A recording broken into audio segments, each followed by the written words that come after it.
ಬೆಲೆ ಇಳಿಕೆಯಲ್ಲಿ ಅಥವಾ ಬೆಲೆ ಏರಿಕೆಯಲ್ಲಿ ಯಾರಿಗೆ ಯಾವ ರೀತಿ ಲಾಭ ಆಗುತ್ತೆ ಅನ್ನೋದ್ರ ಬಗ್ಗೆ ಕೇಶವ ಸರ್ ಹೇಳ್ತಿದ್ರು.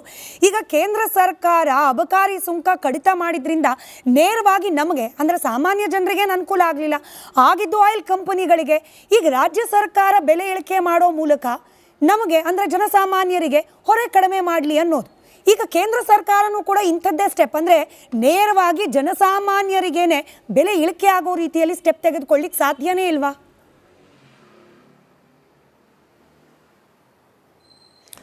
ಇಲ್ಲ ಮೇಡಮ್, ಒಂದು ನಾನು ಕ್ಲಾರಿಫೈ ಮಾಡ್ತೇನೆ. ಕೇಂದ್ರ ಸರ್ಕಾರ ಕಡಿಮೆ ಮಾಡಿದ್ದು ಆಯಿಲ್ ಕಂಪನಿಗಳಿಗೆ ಆದಾಯ ಬಂದಿಲ್ಲ, ಅದು ನಷ್ಟವನ್ನ ಸ್ವಲ್ಪ ಪ್ರಮಾಣದಲ್ಲಿ ಕಡಿಮೆ ಮಾಡಿದೆ ಅಷ್ಟೇ. ಈಗ ನಿಮಗೆ 35 ರೂಪಾಯಿ ನಾವು ನಷ್ಟ ಅನುಭವಿಸ್ತಿದ್ದನ್ನ 25 ರೂಪಾಯಿ ನಷ್ಟ ಅನುಭವಿಸೋ ಲೆವೆಲ್ ಬಂದ್ವಿ. ಒಂದು 10 ರೂಪಾಯಿ ನಷ್ಟ ಕಡಿಮೆ ಆಗಿದೆ ಅಷ್ಟೇ. ಕೇಂದ್ರ ಸರ್ಕಾರ ಇಳಿಸಿರೋದು ಜನಗಳ ಮೇಲೆ ಹೆಚ್ಚಿನ ತೆರಿಗೆ ಆಗಬಾರ್ದು ಅಂತ ಹೇಳಿ ಮಾಡಿರ್ತಕ್ಕಂಥ ತೀರ್ಮಾನ. ಮೇಡಮ್, ಏನಾಗಿದೆ, ರಾಜ್ಯ ಸರ್ಕಾರಕ್ಕೆ ಈಗ ಕೇಂದ್ರ ಸರ್ಕಾರ ಬೆಲೆಯನ್ನು ಏರಿಕೆ ಮಾಡಿದಾಗೆಲ್ಲ ರಾಜ್ಯ ಸರ್ಕಾರಕ್ಕೆ ಒಂದಿಷ್ಟು ಆದಾಯ ಜಾಸ್ತಿ ಆಗುತ್ತೆ. ಅದನ್ನ ಉಪಯೋಗಿಸ್ಕೊಂಡು ನಾನು ಹೇಳ್ತೀನಿ, ಈಗಾಗಲೇ 1.25 ರೂಪಾಯಿ ರಾಜ್ಯ ಸರ್ಕಾರಕ್ಕೆ ಪ್ರತಿ ಲೀಟರ್ ಪೆಟ್ರೋಲ್ ಡೀಸೆಲ್ ಇಂದ ಆದಾಯ ಜಾಸ್ತಿ ಆಗಿದೆ. ಅದನ್ನ ಉಪಯೋಗಿಸ್ಕೊಂಡು ಇನ್ನೊಂದು 2 ರೂಪಾಯಿ 3 ರೂಪಾಯಿ ಸೇರಿಸಿ ಇವರು 4-5 ರೂಪಾಯಿ ಕಡಿಮೆ ಮಾಡಿದ್ರೆ ತೀರಾ ಹೊರೆ ಜಾಸ್ತಿ ಆಗಲ್ಲ.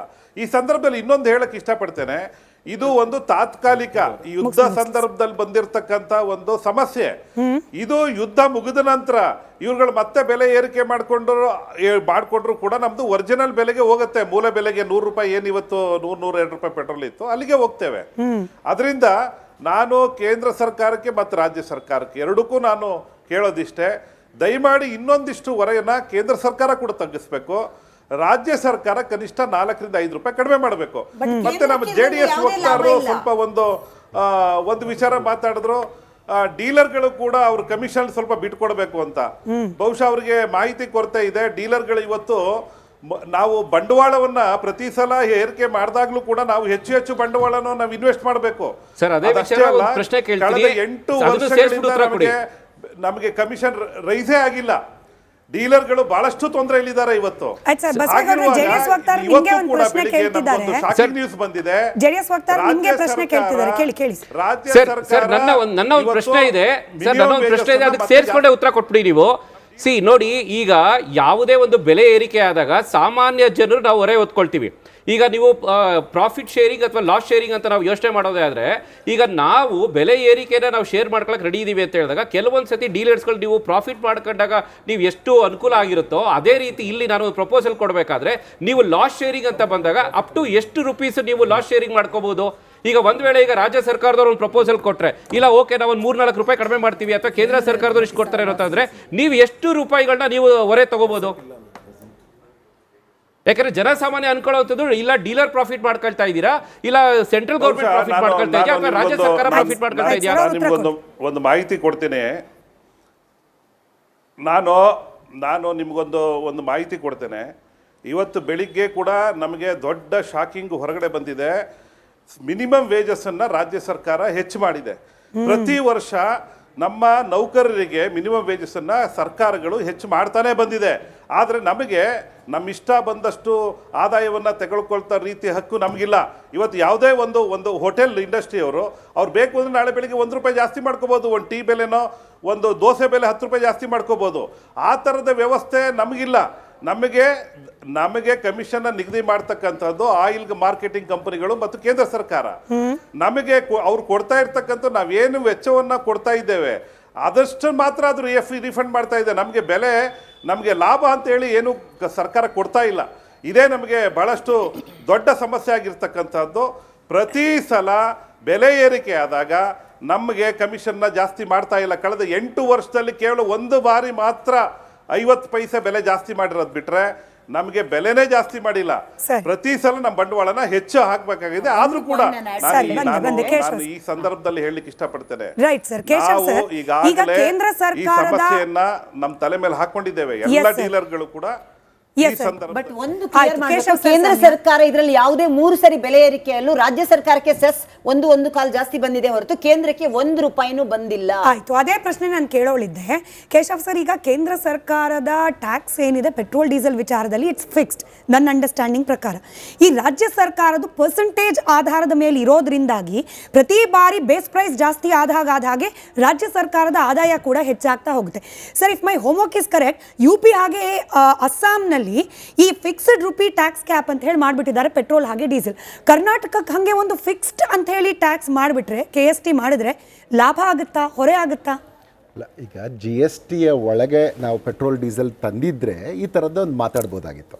ಆದರೆ GSTಯ ಹೊರತಾಗಿ ಒಂದು 5-6 ಕಮಾಡಿಟೀಸ್ ಏನಿದೆ ಅದರಲ್ಲಿ ಪೆಟ್ರೋಲ್ ಡೀಸೆಲ್ ಕೂಡ ಒಂದು. ಸೊ ಹಾಗಾಗಿ ರಾಜ್ಯಕ್ಕೆ ಇರುವ ಸ್ವಾಯತ್ತತೆಯನ್ನು ಆ ವಿಚಾರದಲ್ಲಿ ಕಸ್ಕೊಳ್ಳುವಂಥ ಮಾತನ್ನು ಯಾರೂ ಆಡಬಾರ್ದು ಅಂತ ನನಗನ್ಸುತ್ತೆ. ಒಂದು ವೇಳೆ ನೀವು GSTಯಲ್ಲಿ ತಂದರೆ ಆಗ ಎಲ್ಲ ರಾಜ್ಯಗಳು ಬರುತ್ತೆ, ಆಗ ಕರ್ನಾಟಕವೂ ಬರುತ್ತೆ. ನಾವು ಕರ್ನಾಟಕಕ್ಕೆ ಯಾರಾದರೂ ಕ್ಯಾಪ್ ಫಿಕ್ಸ್ ಮಾಡಬೇಕು ಅನ್ನುವಾಗ ಅದು ಫೆಡ್ರಲಿನ ಧರ್ಮದ ವಿರುದ್ಧ ಅದು. ಸೊ ಹಂಗೆ ಮಾಡೋವಂಥದ್ದು ಸರಿ ಹೋಗಲ್ಲ. ಆದರೆ ಈಗ ನಾವು ಏನು ಹೇಳ್ತಾ ಇದ್ದೀವಿ ಅಂದರೆ, ಒಂದು ಇಷ್ಟು ಇರುವಾಗ ಈಗ ಕೇಂದ್ರ ಸರ್ಕಾರ ಇಷ್ಟು ಕಡಿಮೆ ಮಾಡಲಿ, ಅದೊಂದು ಚೆನ್ನಾಗಿ ಬಂತು ಸಲಹೆ.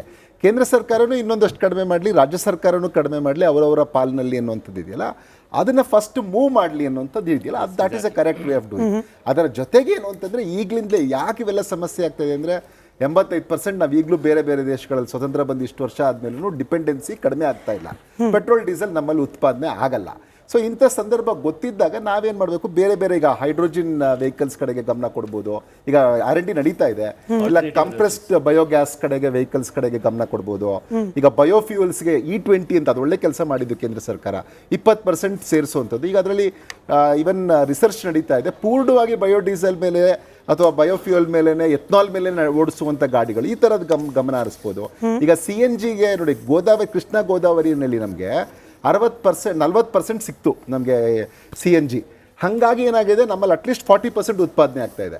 ಸೊ ಅದನ್ನು ಹೆಚ್ಚು ಮಾಡುವಂಥ, ಇನ್ನೊಂದಷ್ಟು ಅದ್ರ ಕಡೆ ಎಕ್ಸ್ಪ್ಲೋರ್ ಮಾಡುವಂಥ ಕೆಲಸವನ್ನು ಮಾಡಿದ್ರೆ ಆಗ ಯಾವುದಾದ್ರು ಈ ಥರ ಕ್ರೈಸಿಸ್ ಆಗ್ತಾನೆ ಇರುತ್ತೆ. ಇನ್ನು ಮುಂದೆ ಬಹುಶಃ ಅನಿಶ್ಚಿತತೆ ಒಂದೇ ನಿಶ್ಚಿತ ಅನ್ನುವಂಥದ್ದು ಇವತ್ತಿನ ಸತ್ಯ.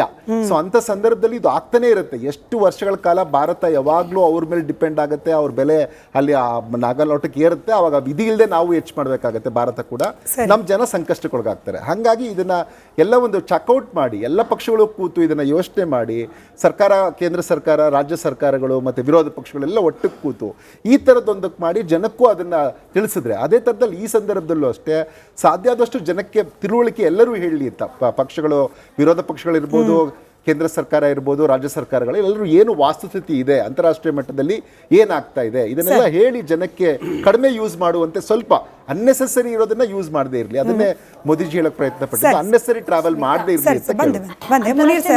ಮುನೀರ್ ಸರ್, ವಿಜೇಂದ್ರ ಅವರು ಕೂಡ ಸಲಹೆ ಕೊಟ್ಟರು. ನಾನು ಬ್ರೇಕ್ಗಿಂತ ಮುಂಚೆ ಕೂಡ ಹೇಳ್ತಾ ಇದ್ದೆ, ನೀವು ಬೇರೆ ಬೇರೆ ರಾಜ್ಯಗಳ ಲೆಕ್ಕ ಕೊಡೋದಕ್ಕಿಂತ ಕಾಂಗ್ರೆಸ್ನ ನಾಯಕರು, you have an golden opportunity. Karnataka model ಆಗಲಿ, ಯುದ್ಧದ ಪರಿಸ್ಥಿತಿಯಲ್ಲಿ ಇಡೀ ದೇಶದಲ್ಲಿ ಯಾವುದೂ ರಾಜ್ಯ ಸರ್ಕಾರ ಮಾಡದೇ ಇರೋ ಸಾಹಸ ನಾವು ಮಾಡ್ತಿದ್ದೀವಿ.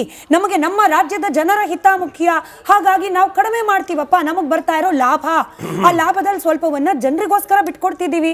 ಆಗ್ಲಿ ಕರ್ನಾಟಕ ಮಾಡೆಲ್. ಒಂದು ಕ್ಷಣಕ್ಕೆ ಊಹಿಸ್ಕೊಂಡ್ಬಿಡಿ, ಈ ರಾಜ್ಯದಲ್ಲಿ ಈಗ ಗ್ಯಾರಂಟಿ ಇರಲಿಲ್ಲ, ಇವತ್ತಿನ ಪರಿಸ್ಥಿತಿ ಹೇಗಿರ್ತಿತ್ತು ಅನ್ನೋದನ್ನು ಊಹಿಸ್ಕೊಳ್ಳಿ. ಕಾಂಗ್ರೆಸ್ ಸರ್ಕಾರ ಆವಾಗಲೇ JDS ಸರ್ಕಾರ ವಕ್ತಾರರು ಹೇಳಿದ್ರು, ನೀವು ಈಗ ಹೀರೋ ಆಗಿ, ರಿಯಲ್ ಹೀರೋ ಆಗಿ. ಸರ್ಕಾರ ಜನರ ಪಾಲಿಗೆ ರಿಯಲ್ ಹೀರೋ ಯಾಕಾಗಿದೆ ಅಂದರೆ, ಈ ಕೇಂದ್ರ ಸರ್ಕಾರದ ನೀತಿಯಿಂದ ಆಗಬಹುದಾದ ಬೆಲೆ ಏರಿಕೆಗಳನ್ನು ನಿಯಂತ್ರಿಸೋದಕ್ಕೋಸ್ಕರನೇ ಕೊಟ್ಟಿರುವಂತಹದ್ದು. ಆದ್ರಿಂದ ಎರಡನೇದು, ಒಂದು ನಿಮಿಷ JDS ವಕ್ತಾರರು ಇನ್ನೊಂದು ಹೇಳಿದ್ರು, ನೀವು 7ನೇ ಗ್ಯಾರಂಟಿ ಕೊಟ್ಟು ನೀವೇ ಆ ಕ್ರೆಡಿಟ್ ತಗೊಳ್ಳಿ ಅಂತ. ಪಾಪ ಅವರಿಗೆ ಒಳಗಡೆ ಗೊತ್ತಿದೆ ಈ ಕೇಂದ್ರ ಸರ್ಕಾರದ ನೀತಿಗಳು ಸರಿ ಇಲ್ಲ ಅನ್ನುವಂಥದ್ದು JDS ವಕ್ತಾರರಿಗೆ ಗೊತ್ತಿದೆ. ಆ ಕಾರಣಕ್ಕೆ ಅವರು ಕೇಂದ್ರದಲ್ಲಿ ಪ್ರಧಾನಿಗಳಂತೂ ಮಾಡ್ತಾ ಇಲ್ಲ, ಅಟ್ಲೀಸ್ಟ್ ನೀವಾದ್ರೂ ಮಾಡಿ ಅನ್ನುವಂಥ. ನಾನು ಮಾಡಕ್ ಅಸಾಧ್ಯ ಅನ್ನುವಂಥ ಪ್ರಶ್ನೆ ಅನ್ನೋದಕ್ಕಿಂತ ಆರ್ಥಿಕ ತಜ್ಞ ಇಲ್ಲಿ ಕೂತಿದ್ದಾರೆ. ಒಂದು ಬಜೆಟ್ ಕೊಟ್ಟಾಗ ವ್ಯಯಗಳು, ಖರ್ಚುಗಳ ಮೇಲೆ ಡಿಪೆಂಡ್ ಆಗಿದೆ. ಇದು ಇದೇ ರೀತಿ ಮುಂದುವರಿಯುತ್ತಾ, ಅದರ ಸಿಸ್ಟಮ್ ಹಂಗೆ ಇದೆಯಾ, ಅಷ್ಟು ನಿಜವಾಗ್ಲೂ ನಮ್ಗೆ ಜನರೇಟ್ ಆಗಿ ಎಕ್ಸ್ಟ್ರಾ ಬರ್ತಾ ಇದ್ರೆ ಖಂಡಿತವಾಗ್ಲೂ ಸರ್ಕಾರ ಅದ್ರ ಬಗ್ಗೆ ಯೋಚನೆ ಮಾಡ್ಬೋದು. ಆದ್ರೆ ಇದು ತುಂಬಾ ಬೇಗ ಲಾಭದಲ್ಲಿ ಕೇಳ್ತಾ ಇರೋದು ನಾವು, ಸರ್ಕಾರಕ್ಕೆ ಬರುವ ಲಾಭದಲ್ಲಿ ಕೊಡಿ ಅಂತ ಕೇಳ್ತಾ ಇರೋದು, ಕಮ್ಮಿ ಮಾಡಿ ಅಂತ. ಸರ್ಕಾರದ ಸೆಸ್ ಅಲ್ಲಿ ಕೇಳ್ತಾ ಇರೋದು. ಸರ್, ಬಿಟ್ಟಿ ಭಾಗ್ಯ ಹೇಳಿಲ್ಲ, ಗ್ಯಾರಂಟಿ ಬಗ್ಗೆ ನಮ್ಮ ವಿರೋಧ ಇಲ್ಲ. ನಾವು ಹೇಳ್ತಾ ಇರೋದು ಹೇಳಿದ್ರೆ ಸರಿಯಾಗಿ ಕೊಟ್ಟಿಲ್ಲ ಅಂತ ಚರ್ಚೆ. ಮುನೀರ್ ಸರ್ ವಾಪಸ್ ಟ್ರ್ಯಾಕಿಗೆ ಕರ್ಕೊಂಬರೋಣ. ಮುನೀರ್ ಸರ್ ಗ್ಯಾರಂಟಿ ಅಲ್ಲಲ್ಲ, ಗ್ಯಾರಂಟಿ ಬಗ್ಗೆ ನಾವು ಚರ್ಚೆನೇ ಮಾಡ್ತಿಲ್ಲ. ಕಾಂತಿ ಶೆಟ್ಟಿ ಮೇಡಮ್ ಒಂದೇ ನಿಮಿಷ ವಾಪಸ್ ನಿಮಗೆ ಬರ್ತೀನಿ. ಗ್ರಾಚ್ಯುಟಿ ಫಂಡ್ ಏನಾಗಿದೆ? ವಿಷಯಾಂತರ ಆಗೋಬೇಡ, ವಿಷಯಾಂತರ ಆಗೋಬೇಡ. You are helping him madam. Kanti Shetty madam you are helping him. Munir ಅವರೇ ವಾಪಸ್ ಟ್ರ್ಯಾಕಿಗೆ ಕರ್ಕೊಂಡ್ ಬರ್ತೀನಿ. ಇಲ್ಲಿ ಯಾರು ಗ್ಯಾರಂಟಿ ಬಗ್ಗೆ ಚರ್ಚೆ ಮಾಡ್ತಾನೆ ಇಲ್ಲ. ಕೇಳ್ತಾ ಇರೋದು ಕರ್ನಾಟಕದ 7ನೇ ಗ್ಯಾರಂಟಿ, ಪೆಟ್ರೋಲ್ ಡೀಸೆಲ್ ಮೇಲಿನ ಲಾಭದ ಪ್ರಮಾಣದಲ್ಲಿ ಕಡಿಮೆ ಮಾಡುವ ಗ್ಯಾರಂಟಿ. ನೋಡಿ, ಅಷ್ಟಕಷ್ಟನಾ? ನೀವು ಆ ಕಷ್ಟ ಅಂತ ಹೇಳಿದ್ರೆ ನಮಗೆ, ನಾನು ಆಗ್ಲಿಂದ ಹೇಳ್ತೇನೆ, ಬರುವ ಆದಾಯದಲ್ಲಿ ಕಮ್ಮಿ ಮಾಡ್ರಿ. ನಮಗೆ ಟ್ಯಾಕ್ಸ್ ಸ್ಟ್ರಕ್ಚರ್ ಹಂಗಿದೆ. ನೀವು ಹೇಳ್ತಾ ಇರೋದು ಈಗ ಏನು, ಒಂದು ವಾರದ ಮಧ್ಯದ ಈ ಫಿಗರ್ ಗಳನ್ನ ಕೊಡ್ತಾ ಇದ್ದೀರಿ. ಇದು ಎಷ್ಟು ದಿನ ಹೀಗೆ ಮುಂದುವರಿಯುತ್ತೆ? ನೀವು ಕೇಂದ್ರ ಸರ್ಕಾರದ ಹೇಳಿರುವಂತದ್ದು ಅದು ಫಿಕ್ಸ್ಡ್ ಟ್ಯಾಕ್ಸ್ ಇದೆ, ಆದ್ರಿಂದ ಅವ್ರಿಗೆ ಏನು ಎಫೆಕ್ಟ್ ಆಗಲ್ಲ ಅನ್ನುವಂಥದ್ದು. ನಾನು ಕೇಳ್ತಾ ಇರುವಂತದ್ದು, ಸಾರ್ ಹೇಳ್ತಾ ಇದ್ದಾಗೆ ವಿದೇಶದ ಕ್ರೂಡ್ ಆಯಿಲ್ ಬೆಲೆ ಏರಿಕೆ ಆದಾಗಲ್ಲ ಹೀಗಾಗತ್ತೆ ಅನ್ನೋದಾದ್ರೆ, ಇದರಿಗಿಂತ ಮುಂಚೆ ಇದರಿಗಿಂತ ಜಾಸ್ತಿ ಬ್ಯಾರಲ್ಗೆ ಡಾಲರ್ ಇರ್ಲಿಲ್ವಾ? ಇತ್ತೋ ಇಲ್ವಾ? ಏನ್ ಮಾಡಿದ್ವಿ? ನಾವೇನ್ ಮಾಡಿದ್ವಿ? ಜನರಿಗೆ ತೊಂದರೆ ಆಗಬಾರ್ದು ಅನ್ನೋ ಕಾರಣಕ್ಕಾನೆ ಆಯಿಲ್ ಬ್ಯಾನ್ ತಂದ್ವಿ. ಯಾಕೆ ಈ ಸರ್ಕಾರ ಹೊರಡಬೇಕು ಅಂತ ಪೆಟ್ರೋಲ್ ಮತ್ತೆ ಡೀಸೆಲ್ ಮೇಲಿಂದ ರೆವಿನ್ಯೂ ಬರ್ತಾ ಇದ್ದಿದ್ದು UPA ಅವಧಿಯ ತನಕ ಅದು 1.72 ಲಕ್ಷ ಕೋಟಿ. ಈಗ 4 ಲಕ್ಷ ಕೋಟಿ ನಿಮ್ಗೆ ರೆವಿನ್ಯೂ ಬರ್ತಾ ಇದೆಯಲ್ಲ, ಅದನ್ನ ಕಡಿಮೆ ಮಾಡಿಕೊಂಡು ರಾಜ್ಯದ ಮೇಲೆ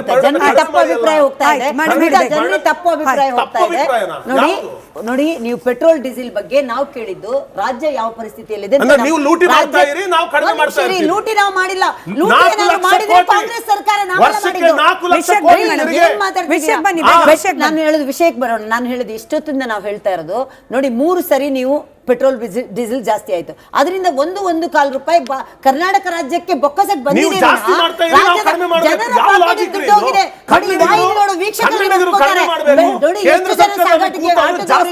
ಟ್ಯಾಕ್ಸಿ ಅವರು ಇರ್ಬೋದು, ಪ್ರತಿಯೊಬ್ಬರಿಗೂ ಮುನೀರ್ ಅವರೇ ಬೆಲೆ ಏರಿಕೆ ಎಲ್ಲರೂ ಮಾಡಿದ್ದೀರಾ. ಅಂತಾರಾಷ್ಟ್ರೀಯ ಮಟ್ಟದಲ್ಲಿ ಯುದ್ಧದ ಕ್ರೈಸಿಸ್ ಇದೆ. ಯುದ್ಧದ ಕ್ರೈಸಿಸ್ ಇರುವಾಗ ನೀವು ಜನಪರವಾಗಿ ಯೋಚನೆ ಮಾಡೋದು ಬಿಟ್ಬಿಟ್ಟು ವಿರೋಧ ಪಕ್ಷವಾಗಿ ನೀವು ಇದು ಮಾಡ್ತೀರಾ? ಇವತ್ತು ನೆಮ್ಮದಿಯಲ್ಲಿ ಕನ್ನಡಿಗರು